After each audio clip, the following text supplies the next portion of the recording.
all of us can do the revolution of equality and women's voice from where you are, one girl at a time. That was the premise of the book, to bring out these stories, because I wanted role models for young women. It was in 2016, I was actually having lunch with Orna, and we were working in an organization that was run by men. And there were no role models, absolutely no role models. And I actually grew up with role models. I saw my sister play cricket. I went to one of the best schools in India for engineering. It's really hard to get into that school, but I went to an all-girls school and I saw women going to those schools, and so I thought it was possible. And that was what drove me all through my life, because I felt like when I saw somebody doing that, I felt like, oh, that's possible, I can do it. But I didn't feel it was possible for me when I got into the industry. I didn't feel that at all. But I also looked at successful women, like there were women who were doing things. There were these ordinary women doing extraordinary things. I was sitting in a meeting, and in the meeting, there were all senior directors and VPs, and I was there, and we were talking about the next major roles of leadership in the business unit all around releases. And names were thrown out, and there were no women's names put in the ring.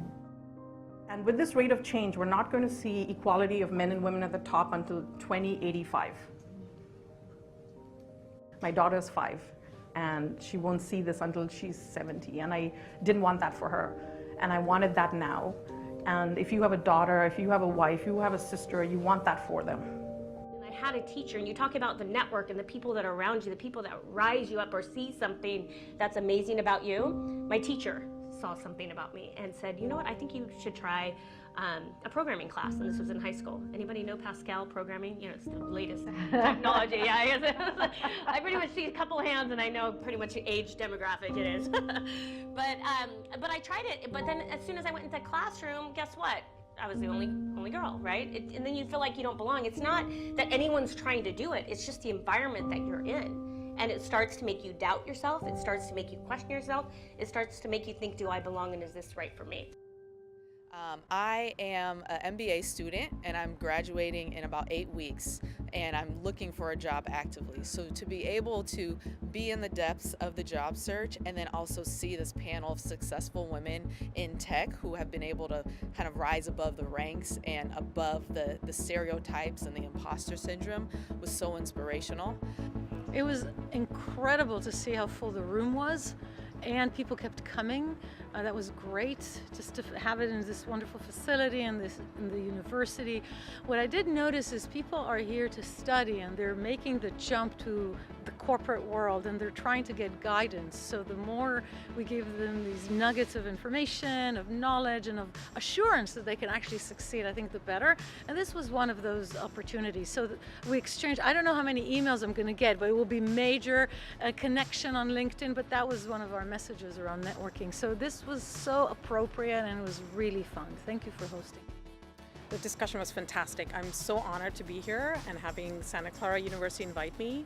It's always such a pleasure to be with the women who are in the book, like actually be on a panel talking about their personal stories, talking about my personal stories. And what was interesting is I was kind of watching the audience. There are a lot of people who resonated with a lot of what we were saying. And the folks that actually came over and talked to us after the discussion was done, the panel was done, they were just inspired. They wanted more. They wanted, they wanted to meet me for coffee and mentor them, talk to them, and it was very interesting.